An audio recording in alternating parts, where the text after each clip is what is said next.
Hey everyone, Dan here. Before we get into it, if you enjoy these videos, please hit the like and subscribe button and keep in mind that these are my own thoughts, opinions, and ideas. These are not meant to be, nor should you take them as investment or trading advice in any way, shape, or form.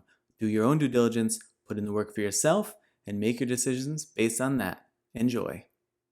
All right, folks, here we are after market close on Thursday, July 27th. We're going to take a look at Palantir today. Now, what I'm showing you can go back and look. I haven't done it. But this is a chart from the last time I made a Palantir video. I don't know how many months or over a year it has been. I don't know.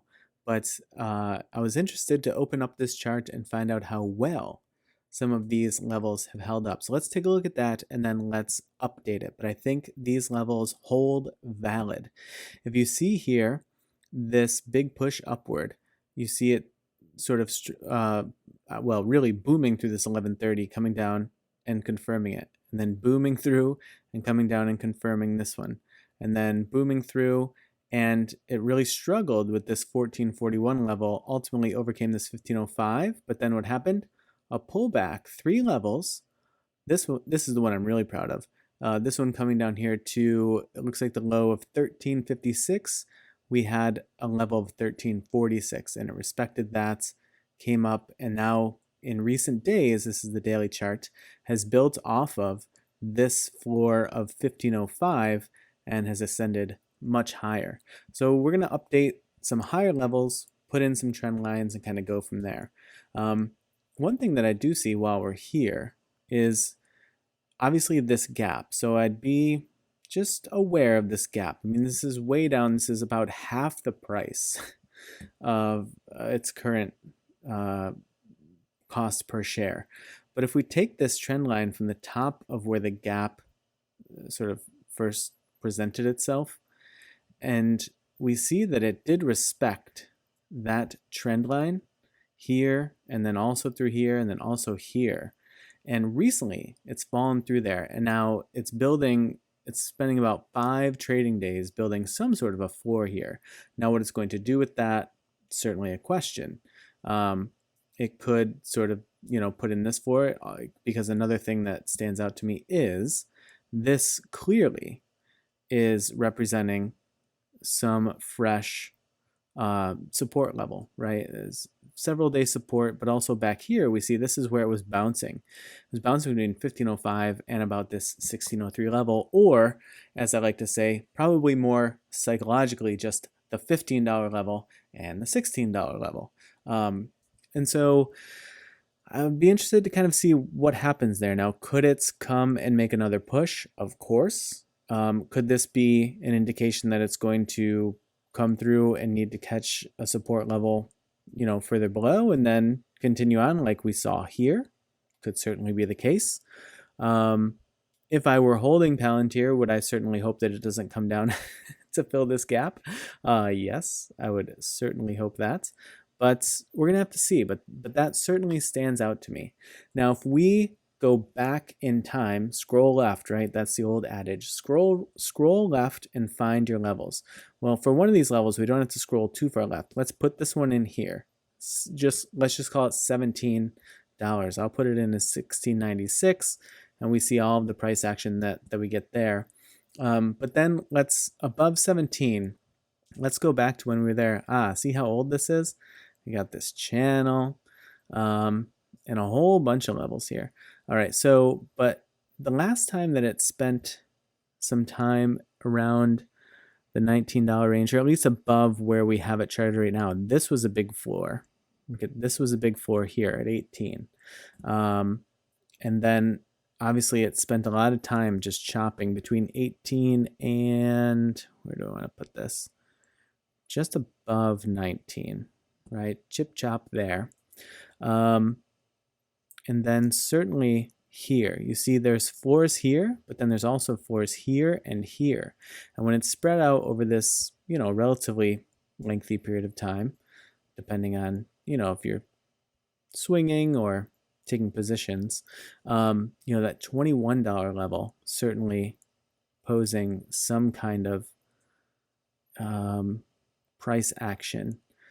And in between there, though, it's interesting how how barren it kind of is between that 19 and that 21. Let's scroll a little bit further right and see if there's anything. I mean, here is the next most obvious one, but it's not a ton of price action, right around that $20 mark. It kind of seems to want to fly upward through 20 toward 21, or drop like a rock from 21 down to 19. But there's a little bit, you see floor, fall, try again, resistance, shrugs it right off, and then shoves it down into this range between 18 and 19. So something to sort of keep in mind there if it does push toward 20. And then we have the sad days there of single digits, and now we're back here. So yeah, interesting kind of layout, especially with it breaking this uptrend, which, you know, the other side of that coin is this is a pretty steep uptrend.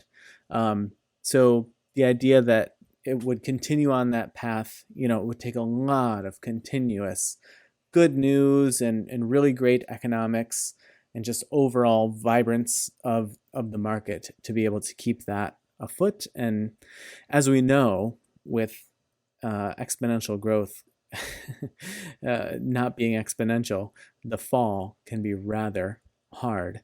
If we look at our, this is not what I wanted to pull in. I wanted to pull in our EMAs. We pulled these in, kind of get a sense where it is. So it's sort of mid-range here, sitting on the EMA 21. And so the question, yeah, is going to be, you know, is this EMA 8 going to cross over the 21, be a bearish signal, and then will it come down and try to test this 34, which right now is sitting about $15.50. And, you know, on the TA side of things, you know, there's a little bit of action there. You see this area where it was topping out in that same range, but I don't know that it has a ton of strength at 15.5. Maybe it develops, could certainly develop, but with what we have on here, you know, 15 seems to be the stronger support level to me. Percentage-wise, that's also a pretty steep decline, but as we know, that can certainly happen.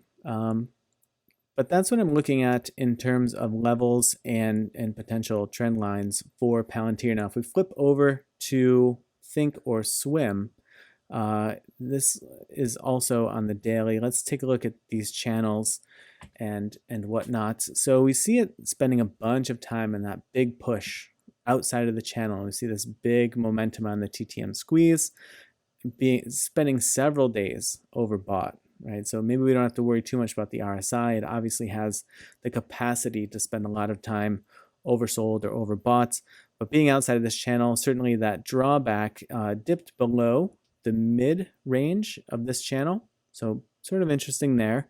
Sort of makes me think that this might be a stronger support level. And we see it once again testing that mid-range. So if this recent history were to hold after a big push, right, pulled back and then another really big push, if this pullback sits in line similar to the last one, you know, that could put us back in the range of, yeah, sort of like we were seeing there with the EMAs, you know, like 15.5-ish range, maybe trending a little bit down toward 15. Before it pushes again, you know, if that's the direction that it turns. Obviously, you see here the bullish momentum dying down. There was all this nice sort of triggering that was happening here with these red dots, right? And it was going relatively sideways. You would have missed this move, right? This little move up, but you would have caught the sideways action if you had a position. And then when it fired with the green indicators here, you would have caught that up to 19. Now, would you have gotten a perfect entry and a perfect exit? Probably not, but you could have caught portions of that move. Now coming down, the question is going to be, are we going to turn red again in the coming days, meaning that it's triggering for another big move, but that doesn't mean that it's a big move bullish, doesn't mean it's a big move bearish, it just means that it may be gearing up for another big move. I mean, you see it's sort of a fake out here, you know, long trigger, all this time in red. And then when it fired just kind of slightly down. But then what happened is that bearish momentum died down. You see it turned from red to yellow here.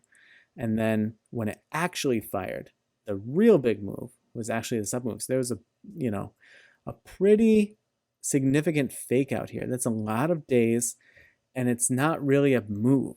It's it's just heading into their ER, slight drawdown, but then the big move was this move up. So interesting to kind of see how that played out previously. Of course, it doesn't mean that it has to follow that same pattern this time around, but always good to, like we said before, scroll left and kind of see what the price action sort of looks like historically. And can we pick up any tidbits from that? Maybe, maybe not. That's always the question. But interesting to see they're sitting pretty mid-range, 51 on the RSI at the moment. So that's not giving us a ton. Like I said, bullish momentum, though, does seem to be dying down. Could it pick right back up? Of course. We saw that happen here. Will there be a triggering event in between?